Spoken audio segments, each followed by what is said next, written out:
आज आचार्य विराग सागर जी का समाधि मरण हुआ। आचार्य श्री सन्मति सागर जी के चरणों में जब वो रहते थे, अनेक प्रसंग ऐसे हैं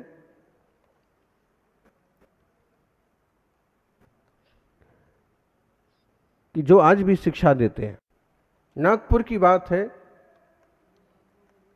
आचार्य महाराज ने उनको कहा, क्षुल्लक पूर्ण सागर जी, जाओ ये चटाई का थैला जो है वो दूसरे मंदिर में जहां साधुओं को विश्राम करना है वहां रख के आओ। गुरु ने जैसे ही कहा तो उन्होंने पूरा थैला उठाया, चटाई का इतना बड़ा विंडल, और अपने कंधे पर रखा और चल पड़े। जब मंदिर के बाहर निकल गए 10-5 कदम और चल चुके तो कोई श्रावक आया सामने से, उसने कहा कि महाराज क्या कर रहे हो, कहाँ लेके जा रहे? तो उन्होंने कहा आचार्य महाराज ने कहा है तो मैं लेके जा रहा हूँ। अरे क्षुल्लक जी होकर के इतना बड़ा थैला लेके जा रहे कंधे पर रखे, अच्छा थोड़ी लगता है। उन्होंने कहा अच्छा लगे चाहे बुरा लगे, गुरु की आज्ञा है सो आज्ञा का पालन करना शिष्य का कर्तव्य है। समझा बुझा करके वो थैला उसने ले लिया, लेकिन फिर भी उस साथ साथ गए और उस मंदिर में रखवा करके, और बड़ा विचित्र था वो जमाना। केवल 17-18 साल के युवा के लिए संयम के मार्ग में आगे बढ़ाना तो बहुत ही मुश्किल का काम था। कटनी में गुरुवर सन्मति सागर जी का आगमन हुआ और बालक अरविंद को उनका सानिध्य मिला। सारे विद्यार्थी सेवा वैयावृत्ति करते थे। फिर जब कटनी से बिहार हुआ तो बिहार की स्थिति जो आज है वैसे ही पहले भी थी। क्योंकि आज तो कुछ युवा जागृत हो गए, लेकिन तो जब वहां से बिहार की बारी आई तो कटनी समाज ने बिहार कराया, तो कौन जाए भाई? ये पाठशाला में शांति निकेतन में पढ़ने वाले बच्चे हैं, चलो 1-2 दिन तो यही चले जाएंगे। तो बच्चे बिहार कराने गए और शाम को कुछ बच्चे वापस आ गए। अरविंद अपनी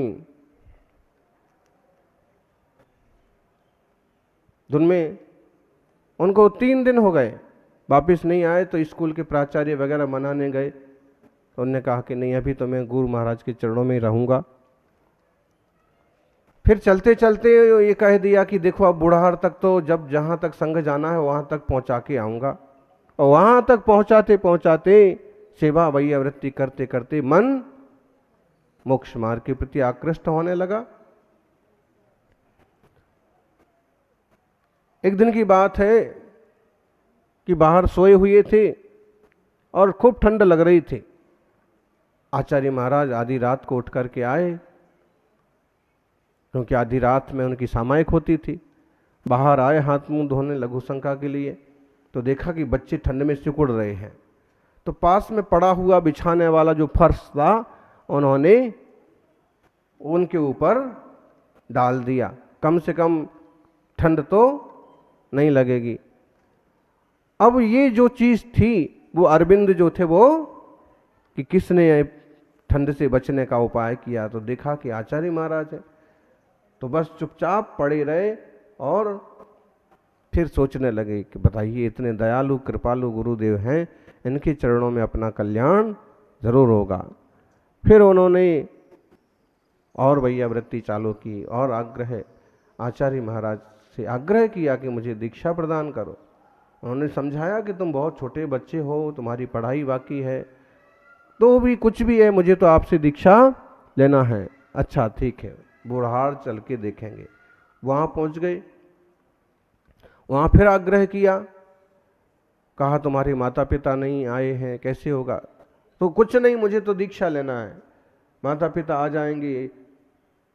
जाएंगे और तुम्हें पकड़ के ले जाएंगे, फिर क्या करोगे? मैं तो आपके चरणों में रहूंगा, मुझे कोई कैसे ले जाएगा? और अंततः उनकी दीक्षा निश्चित हो गई, दीक्षा भी हो गई। और फिर आए उनके पिताजी।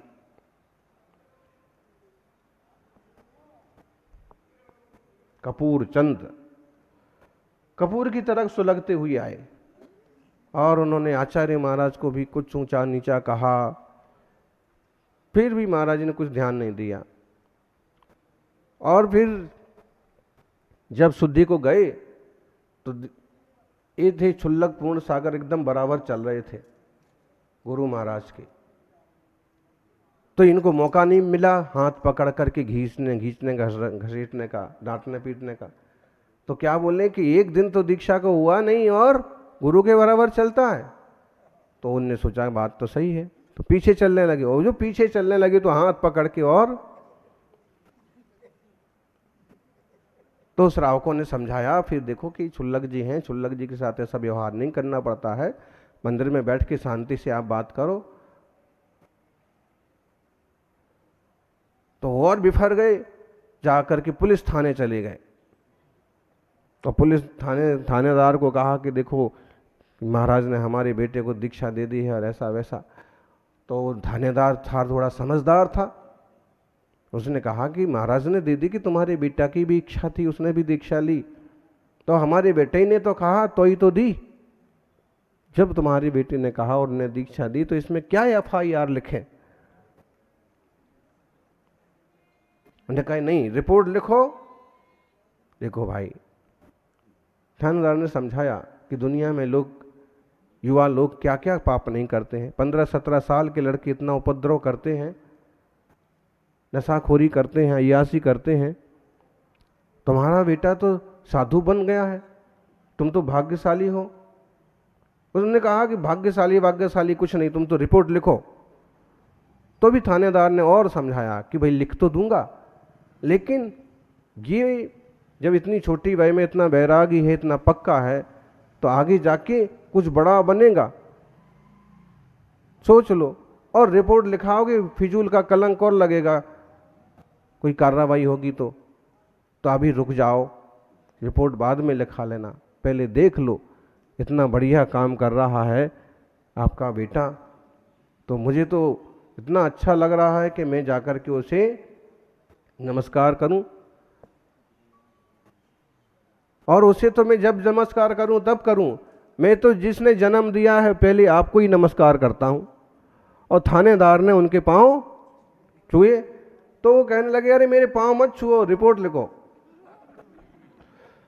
आखिर समझा बुझा करके उन्होंने रवाना कर दिया। और वो गुरु महाराज की कृपा कि उस समय जो सुरक्षा हुई, उसके बाद उनका विकास हुआ। सन्मति सागर जी से क्षुल्लक दीक्षा, विमल सागर जी से मुनि दीक्षा, फिर विमल सागर जी से 1992 में आचार्य पद, फिर बड़े संघ का निर्माण, और फिर उसके बाद 2024 की आज की तारीख में 2 तारीख 4 जुलाई 2024 14 का सुबह हो गया। रात में 2:30 बजे उन्होंने अपने देह का विसर्जन किया। बिना गुरु कृपा के साधना का मार्ग भी मुश्किल होता है। तो सबसे बड़ा कर्ज होता है गुरु का। हम गुरु का कर्ज चुकाना सीखें। कर्ज तो नहीं चुकता है, बस जो संयम व्रत देते हैं उन्हें भली भांति निभाएं, ये भी बड़ी एक दक्षिणा हो गई। और हमारे आश्रित जो हैं, या हम किसी का उपकार कर सकते हैं तो उनका हम दर्द मिटाने की कोशिश करें। किसी को कोई तकलीफ है, हम उसे उपकार करें, किसी का भला करें। और फर्ज जो हमारे हैं, हम जिस भूमिका में हैं, आप जिस भूमिका में हैं, आपके जो फर्ज हैं, आपके कर्तव्य हैं, उन्हें आप करना चाहिए। अगर आप गृहस्थी में हैं, माता पिता की भूमिका में हैं, तो वो कर्तव्य निभाइए। यदि आप गुरु की भूमिका में हैं, किसी समाज में प्रबोधन के लिए गए हैं, तो वो भूमिका निभाइए। आप शिष्य की भूमिका में हैं, तो आप शिष्य के रूप में प्रबोधन, आप अपना फर्ज निभाएं। गुरुजनों की सेवा करना, साधर्मी जनों का यथायोग्य सम्मान करते हुए व्यवस्थित रूप से आनंदपूर्वक रहना, साधना करना। तो जरूरी है कि हम कर्ज भी चुकाना सीखें, किसी का दर्द भी मिटाना सीखें, अपना फर्ज निभाना सीखें, और अपने आप का नाम सिद्धों की श्रेणी में दर्ज कराना भी सीखें। सिद्धों की श्रेणी में तभी आपका नाम दर्ज होगा जब आप साधना करेंगे, क्योंकि साधना से सिद्धि होती है। बिना साधना से आज तक किसी को सिद्धि नहीं हुई। सौभाग्यशालियों, सिद्ध होने के लिए साधना के मार्ग पर वो बड़े हम सब बढ़ रहे हैं, और इस मार्ग में अवरोध भी बहुत आते हैं। उनके जीवन में भी बहुत अवरोध आए, हमारे जीवन में भी आ सकते हैं। इसलिए सावधानी पूर्वक एक एक कदम रखना, फूंक फूंक के कदम रखना। आत्मार्थी साधको, जो साधना करता है वो साधक कहलाता है। और साधना का मतलब होता है साधना। साधना में ही छुपा हुआ है साधना। किसको साधना? अपने आप को साधना। दुनिया में और तुम किसको साध सकते हो बताओ? एक ही साधे सब सधे, सब साधे सब जाएं। एक को साध लो, एक अपने आत्मा को साध लो तो सब सध जाएगा, और अपने आप को ना साध पाए तो सब धरा रह जाएगा। बस का ड्राइवर अपने आप का बैलेंस बना ले तो बस का भी बैलेंस बन जाएगा, सवारियों का भी बैलेंस बना रहेगा। और अगर उसका बैलेंस बिगड़ गया तो अपना बैलेंस बनाइए, अपने को साधिए। क्या साधना? मन पेंडुलम की तरह इधर उधर होता रहता है, जिसी को ही साधना है।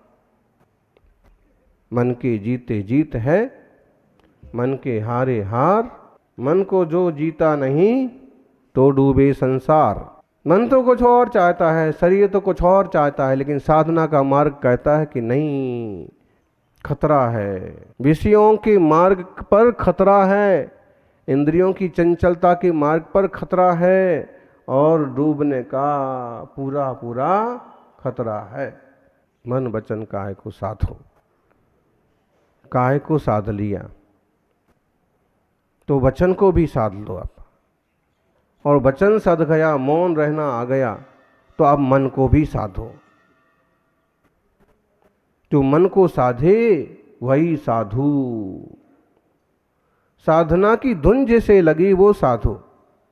ज्ञानी कहते हैं, बैण सारो का एक वचन है 38 नंबर का, परतंतो पदत्थि जन्ते व क्रिया हवे, सहावत्ति सुतंतो ही नाणी धम्मरदो हवे।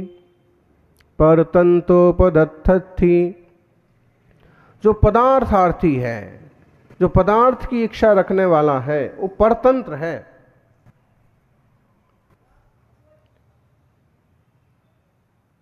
कौन है परतंत्र? पदार्थों की इच्छा रखने वाला। भाई, अंग्रेजों ने ही गुलाम नहीं किया था भारत को। अंग्रेजों ने कब्जा कर लिया और हम परतंत्र हो गए थे, लेकिन कर्म रूपी अंग्रेजों ने, मोह रूपी अंग्रेज ने आज भी तो आपकी आत्मा पर कब्जा किया हुआ है, और उसका ऐसा दबाव है कि स्वरूप की तो इच्छा ही नहीं होती है, पदार्थों की इच्छा होती है। परमार्थ की तो भावना ही नहीं होती है, पदार्थों की भावना होती है। परतंतो पदत्थि, जो पदार्थ का इच्छुक व्यक्ति है वो परतंत्र है। जनते व क्रिया हवे, उसकी क्रिया कैसे होती है? यंत्र के समान, बस 24 घंटे मशीन की तरह काम करता रहेगा, भागता रहेगा, चलता रहेगा, सोचता रहेगा।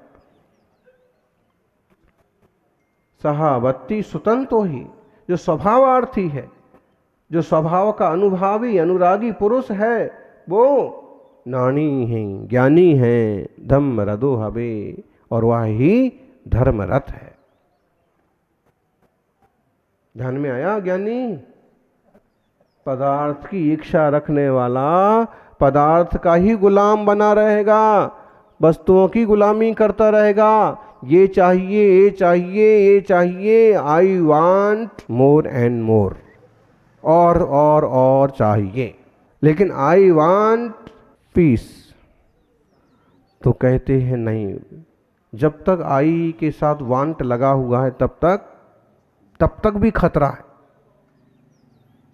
तब तक पीस 1 पीस होगा कि 2 पीस होगा, और कितनी इच्छाएं उसके साथ जुड़ी रहेंगी, वो शांति नहीं हो पाएगी।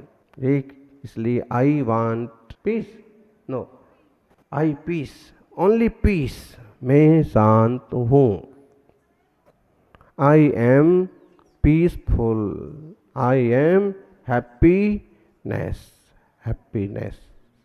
पदार्थों की कल्पना कर करके सोचता है कि ये मिलेगा तो सुखी हो जाएंगे। ये मोर आवाज लगा रहे हैं, मोर वंस मोर, और मोर वंस मोर कर रहे हैं, लेकिन इनकी आकुलता का भी कोई ठिकाना है? इन्हें अपने परिजनों की आकुलता, इन्हें क्षुधा तृप्ति के लिए भोजन की आकुलता, 4 संज्ञाओं की पूर्ति के लिए आकुलता। तो ऐसा नहीं है कि अकेला इंसान को ही आकुलता है, इंसान को ही पदार्थों की इच्छा है। पशु पंछियों में भी ये चाहिए, चूंकि संग्रह नहीं कर पाएंगे, सुरक्षा नहीं कर पाएंगे, लेकिन चाहिए तो उन्हें भी। चिड़िया की आंख उधर नहीं दिखना चाहिए, चिड़िया की आंख तो इधर दिखना चाहिए। ये मेरी आत्मा, ये ज्ञान घन चैतन्य आत्मा। बाकी पर पदार्थ है, जहां देह अपनी नहीं, तहां न अपना कोई, घर संपत्ति पर प्रकट ए पर है। समाधि साधना करने वाला इसी ढंग से तो चलता है। छुल्लक जी क्या कर रहे हो? बोलो, देह किसका है? उपास किसका है? देह अपना नहीं है, किसका है फिर?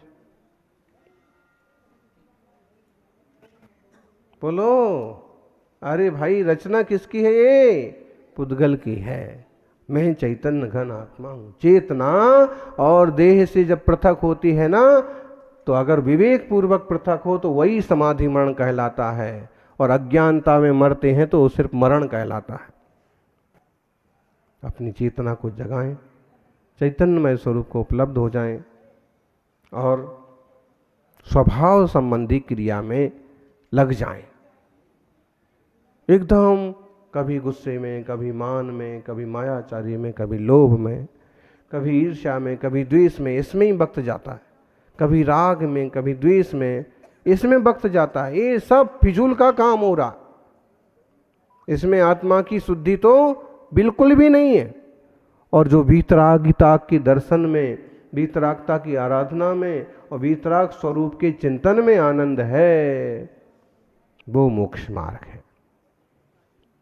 तो सभी मोक्ष मार्गी बने, संयम साधना के मार्ग पर बढ़ते रहें, यही मंगल भावना।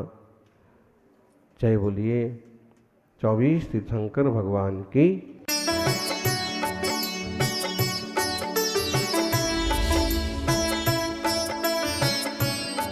परम